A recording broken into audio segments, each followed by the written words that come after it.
ঈদ মোবারক, ঈদ মোবারক, ঈদ মোবারক। সবাইকে ঈদ উল ফিতরের শুভেচ্ছা। প্রতিটি ঘরে ঘরে বয়ে আনুক ঈদের আনন্দ, এই প্রত্যাশাই করি। আসসালামু আলাইকুম, সবাই কেমন আছেন? আলহামদুলিল্লাহ, আমি ভালো আছি। তো আজকে সকাল সকাল ঈদের দিন সকালবেলা আমি একটি ডস খেয়ে গেলাম। তো সেটাই আপনাদের সাথে শেয়ার করব। তার জন্য আমার পুরো ভিডিও দেখতে হবে। তো পাশে থাকুন, আমার পুরো ভিডিওটি দেখে ফুল ওয়াচ করে আমার এই ছোট্ট চ্যানেলটি একটি উপকার করে দিবেন। আর যারা যারা আমার চ্যানেলটি এখনও সাবস্ক্রাইব করেন নাই তারা আমার চ্যানেলটি সাবস্ক্রাইব করে পাশে থাকবেন বেল আইকনটি বাজিয়ে। তো আমি সকালে নামাজ পড়ে তারপর ইয়াসিন সূরাটা পাঠ করে তারপর আমি কাজে লেগে যাচ্ছি। তো এদিকে মেয়ে বলতেছে, মা তুমি তো মেহেদি পরো নাই, আসো তোমাকে মেহেদি পরিয়ে দিই। তো মেয়ে জোর করে নিয়ে আমাকে একটু মেহেদি পরিয়ে দিয়েছে। তারপর মেহেদি পরিয়ে আমি কাজ করতেছি।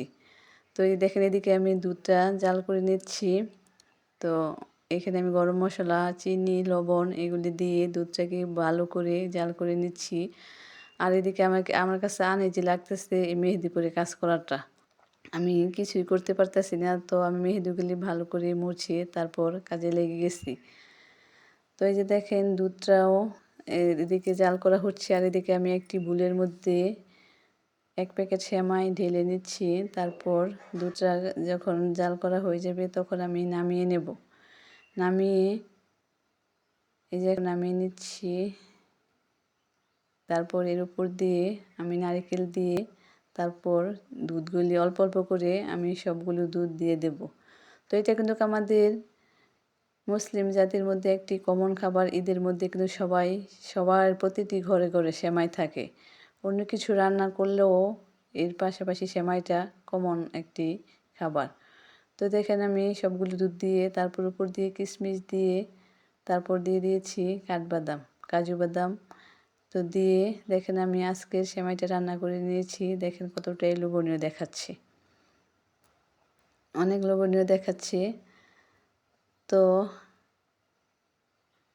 আর আমি রান্না করব এই যে এটা হচ্ছে নরসিংদীর একটি খাবার। এটাকে আমাদের নরসিংদীর ভাষায় আতে সেউই বলে।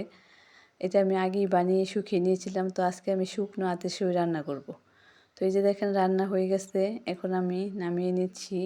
এটার উপর দিয়েও আমি দেখেন দিয়ে দিচ্ছি নারকেল, তারপর কিশমিশ দিয়ে দেখেন সাজিয়ে নিয়েছি।